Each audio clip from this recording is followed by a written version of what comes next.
Authentic Experts with Kara James, the show that takes you around the world to share interviews with some of the most successful and relevant people on the planet. Hear their stories and get the most important business lessons they have learned on their road to success, and get exclusive advice on how to implement their success into your life and business. Authentic Experts with Kara James is brought to you by the Strategic Advisor Board and your host, Kara. Hello, everyone. Kara James here from Authentic Experts, and I'm thrilled to have you meet my guest today, Adriana Keefe.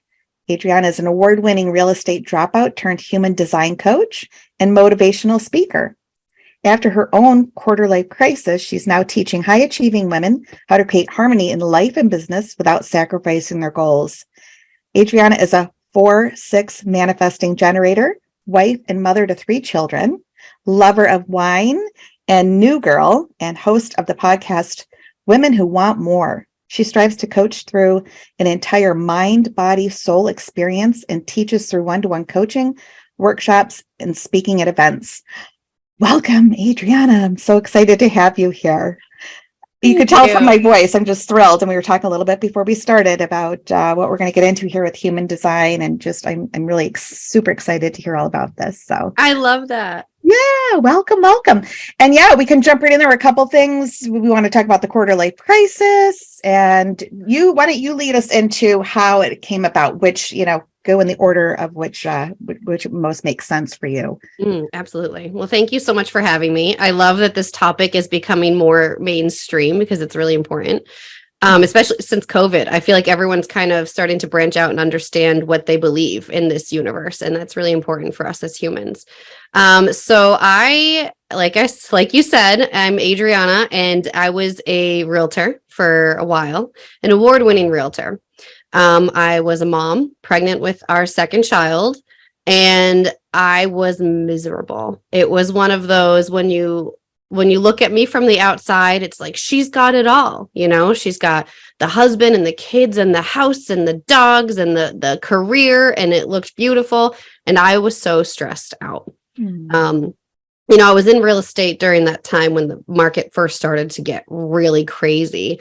And it was a lot on me. It was not mother's hours like people used to say it was. And it kept me up at night. The littlest thing that went wrong, I was so stressed out, right? Award-winning, the hustling culture, it comes with that hustle burnout.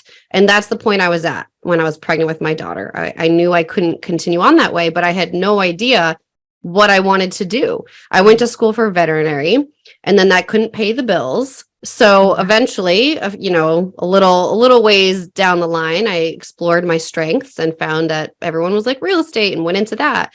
And unfortunately, it was a killer.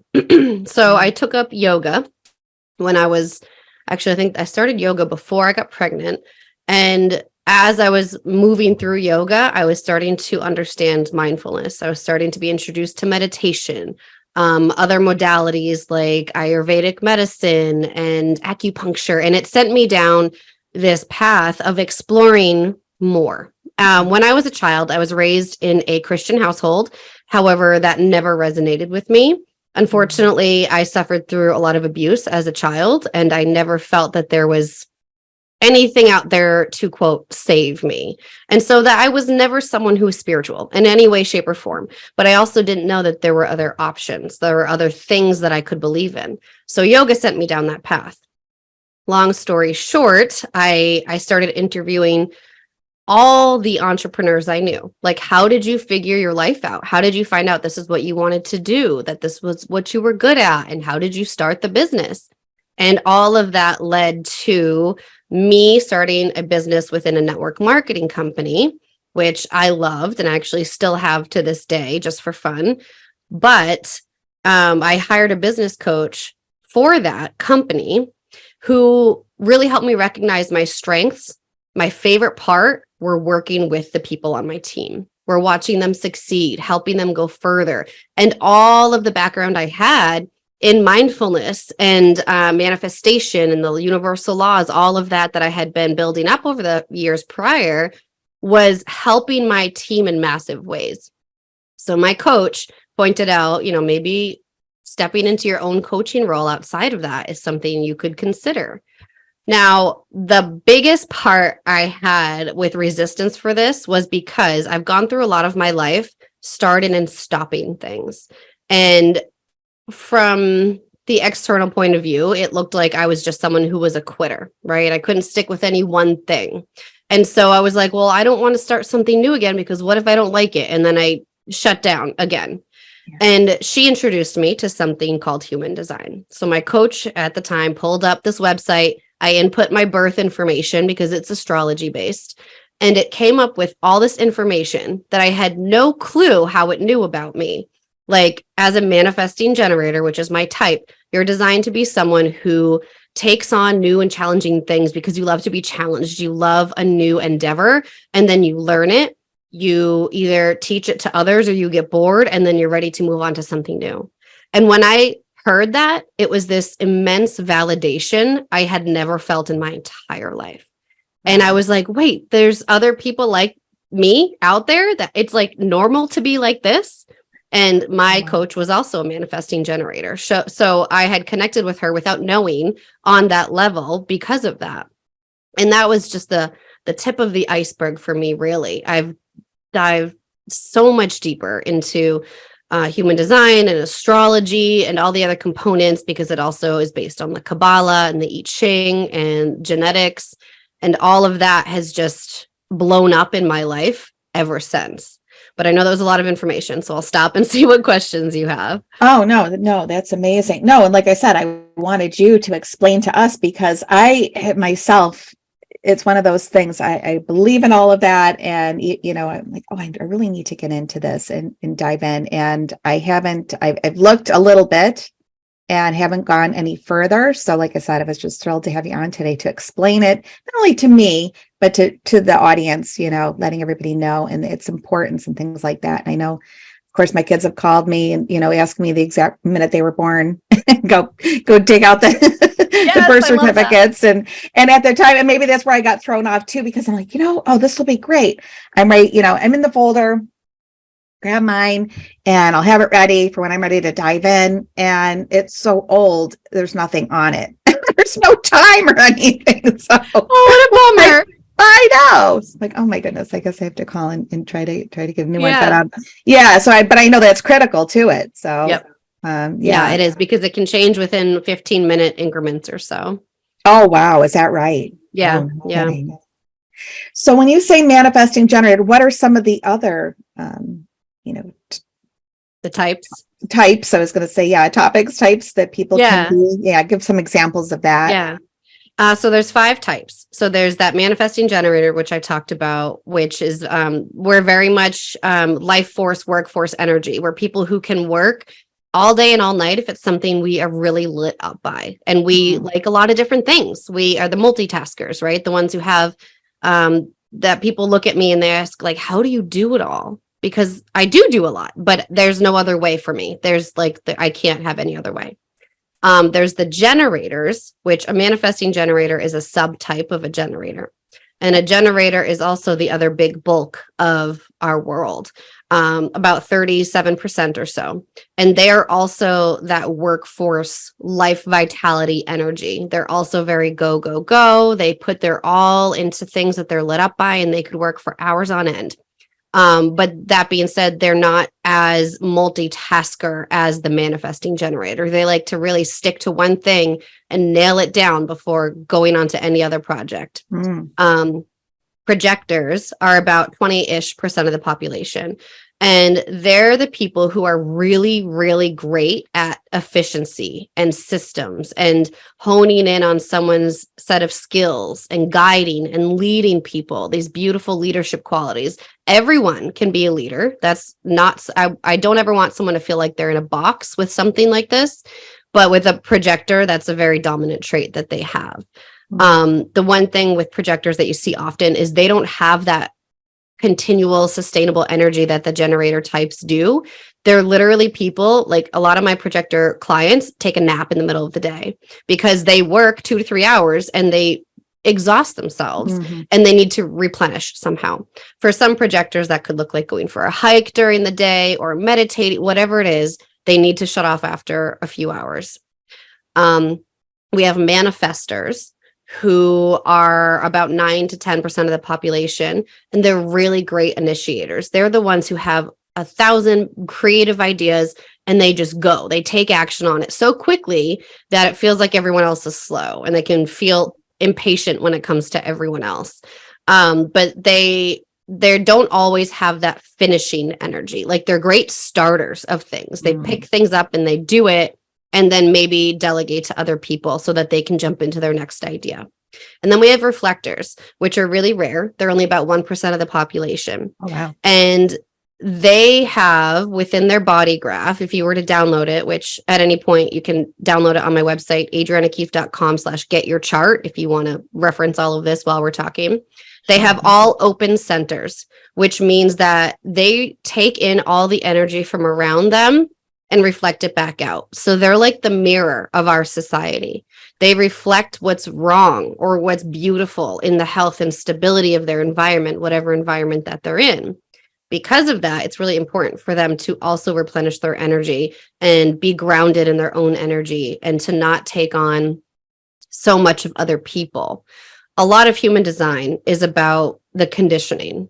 Like, we're from the moment we're born to the rest of our lives, we are being conditioned, not necessarily in a bad way all the time, but we're always taking on beliefs and systems and thought processes of everyone else around us. So this is about having awareness of what's innately yours and what doesn't belong to you, what you can let go of, and deconditioning from the societal expectations and ways of being so that you can be authentically who you are instead of hiding and shoving down so much that the majority of us do on a daily basis, not speaking our mind, not acting a certain way. We don't want to get judged, right? And that's honestly what's connected me the most with this human design, because that's something I'm very passionate about. Yeah, no, oh my gosh, that's huge. I cannot even wait to get started. So yeah, no, it's, you're talking like, okay, wait, this is me. Yes. And shoving it down or just figuring out, what you want to love what you're doing every day. And I do, but there's sometimes, it's like, okay, there's got to be a little bit more here that I can dig into and just feel even more authentic than I already am. Right. Yeah. So, and that's valid. That's right for you. Yeah. Yeah. So, that's great.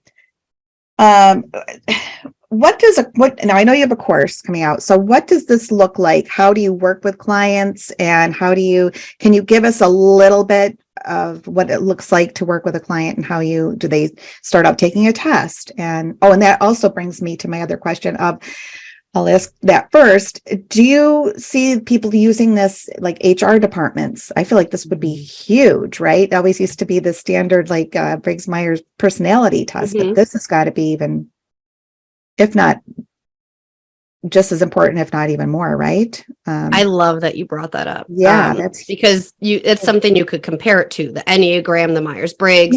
Yeah. You initially feel like you compare it that way, but you can't, because it's not a personality test. And I've done a lot of those in the past, especially when I was trying to figure my life out. And a lot of them, I would have different answers each time I took it. There'd be time in between because I was changing and evolving, which is fine for what it is. And some people live and breathe by those, and that's perfect. If that resonates for you, that's perfect.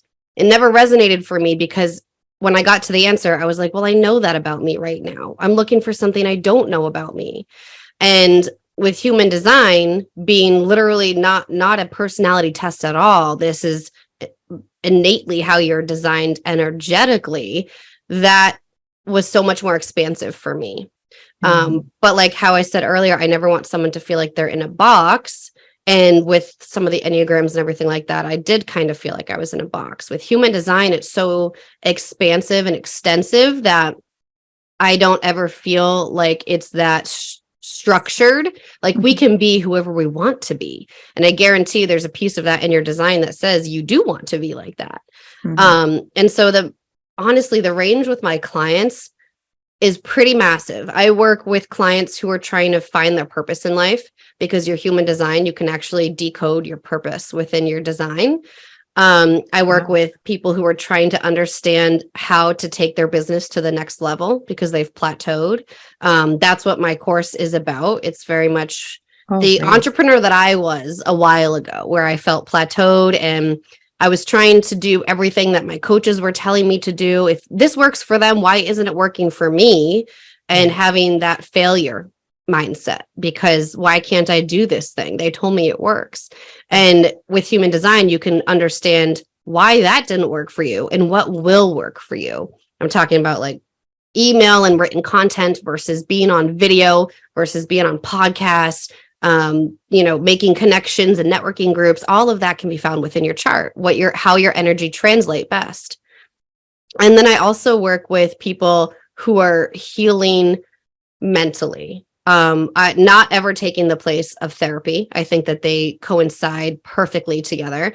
But just in that validation and understanding who I am, it's okay for me to be this person. It's okay for me to not be the people pleaser. I can act like this. I can speak like this because this is true to me. And just watching their life evolve and change and manifest in so many new beautiful ways because they're in alignment with their energy is probably my favorite aspect of all of this. Yeah, amazing. And not only myself, I can't wait to once we click up here. Yeah, I want to learn more. And just how many people you're helping in the audience right now too, because I know a lot of people feel that way. So, That's and the sometimes it's society even we're hard in. to just put into words, or you don't want to tell people that you're, Yeah. feeling that way. Like, oh, there's got to be just, a little bit more or something more. I Yep. want to just be me, right? Yep, So, exactly. yeah. That's great. So we were talking about your upcoming programs. You can tell us about that, maybe just a little bit of what that looks like, and yeah. Yeah. I'm really excited. This is now our third round of this, and it's an online course that you can do at your own pace. However, we do also have weekly group coaching, and it's called the Unicorn Experiment. Unicorn, as in we're all uniquely designed, and then experiment because human design is an experiment. It's experimentation with your energy and finding what best works for you, letting go of everything else. And so this program, it shows you how to use the unique magic of your human design so that you can design and market your business without the one size fits all strategies that are burning you out. And this, all of this can be done at your own pace forever. And then we also have the 6 weeks of group coaching and a community within, so you can connect with other people who are also going through the same things. You can ask me questions that one-to-one time. And I'm honestly like most excited for this upcoming one because we have some new bonuses and other experts coming in as well. Like last round, we had an astrologer in it as well as an emotional intelligence expert. And honestly, it's a huge game changer, mind, body, soul, all of it for business. Awesome. Thank you so much for sharing that. And this can be found on your website, correct? Yep. AdrianaKeefe.com. Yes. Okay, super. Oh, and like I said, I'm excited about this and can't wait to dive in personally. And you and I will continue this conversation outside of the podcast. And I'd love to have you back too. Oh, all the time. I'll talk about it all the time. Yeah, please come back. But one last question for you.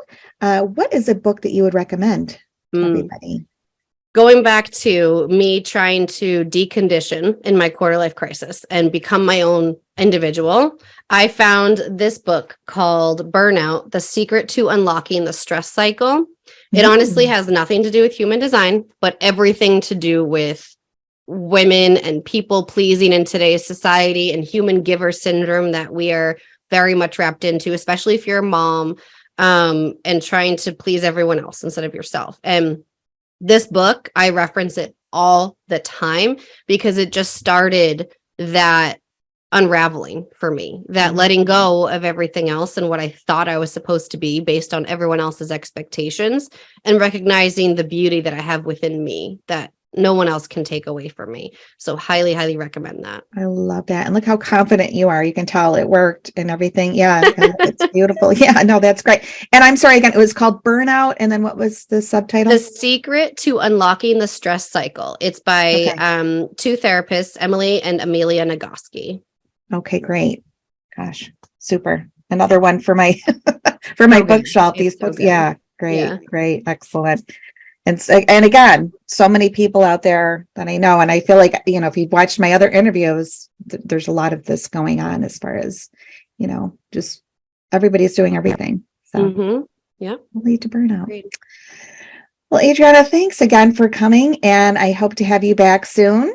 And I will be seeing you after the podcast because I'm really excited to learn more about the Awesome. human design. So Thank you thanks so a much for bunch. having me. Yeah, sure. Thanks for listening to Authentic Experts with Kara James. Please leave your feedback and visit strategicadvisorboard.com to get the latest and greatest business advisement on the planet. Follow us on social media for updates, and we'll see you on the next episode.